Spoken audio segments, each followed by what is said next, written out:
Hey, this is Charlie at InfoGamer. We're back with our 2D Kratos. We're going to continue our tutorials on how to use the Unity Animator. So in the last video, we imported our character in and got him ready and positioned to be animated. The first thing you want to do when you're creating your animations in Unity is to create a folder for all of them to belong in. So to do that, again, you select the asset folder and go to Create and Folder. I already have an animation folder because I already prepared basic animations for my character.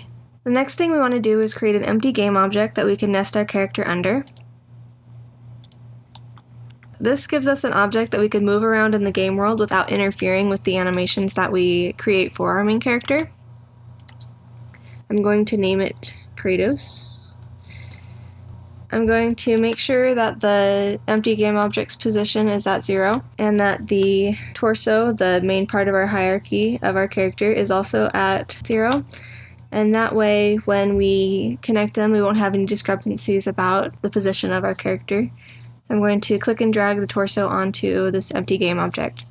So when we create our animator and our animations, we want to put them on the main part of our character, excluding that empty game object that we just made. This will keep us safe from putting animations on the empty game object that we use to move the character through the world. If we do that, you'd end up getting popping and things would get out of place when you're trying to run your animations. So putting it below that in the hierarchy keeps you from making those kind of mistakes. With my torso selected, I'm going to go to my animation window, and it should have a prompt right here in the middle that says to begin animating, create an animation clip. So I'm going to create, and then you name the animation whatever you want it to be. So it can be idle, or it could be the walk, or just be descriptive in your naming, and then you want to save it under the animation folder. And as you can see, I've already got some animations made for my character. I'm going to switch to the character that I put these animations on, and then I'll kind of show you how the animation editor works in Unity, and then I'll show you the animations that I worked on previously.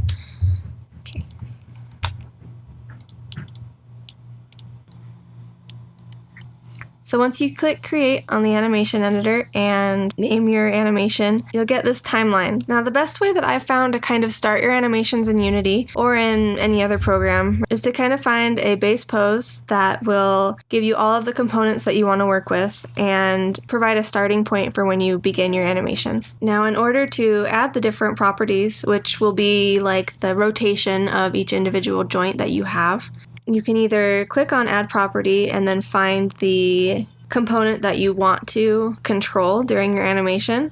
In this case, it'll be most of the rotations of our objects. So you would go to, so you find the torso, and then under Transform, you'll find Rotation, and you would just add that component to your list of properties. And you can either do this for each one. It's kind of monotonous. Another way to do it is to click this Record button that you find in the upper left corner of the animation editor. What happens when you do this, or now that I have this selected, I can grab each component and move it, and it'll automatically add it to my property list. Another thing to be aware of when you're rotating your objects is that you want to be in local space and you want to rotate it around the object's pivot and not the center of the object.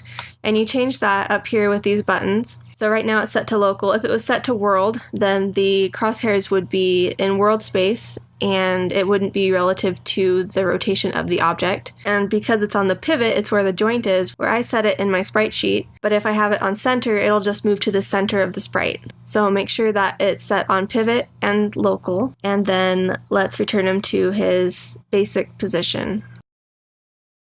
So now that I have all of my properties added and keyframed at 0, I'm ready to move them from their base pose to create whatever character movement I need. Now there are two basic methods for character animation. One way to do it is keyframe animation, where you set different poses that you want your character to hit during the animation, and the program will in between for you, where it moves between the different positions that you've set as your keyframes, and then you can manipulate those. The other method of animation is to just start from one point and then then move your character through kind of in a chronological event chain where you position the character as you go. I find that when doing simple animations or animations that loop for games, it's easiest to at least start with a keyframe animation so that you hit the basic poses that you need, and then you can add creativity and vary the movement from that point. So now I'm going to move the character into the first pose that I want him to hit during this animation. This next animation I'm going to make is going to be a punch or attack animation, and then after I'll show you the other examples that I've made already. Well, it already happened. So one thing you'll find frustrating that Unity does is regarding negative rotations. Now when I go to the point in time that I want to keyframe this torso and I rotate it, you'll see that here in the property list under torso rotation, this rotation value is a negative number. Now because I have the recording button selected, it's going to put a keyframe where I moved it, but once I move away from that time, it's going to change it into a positive rotation.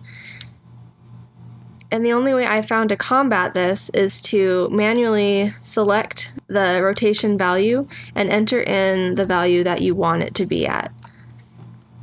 And now it will go between those two values without changing it to a different number.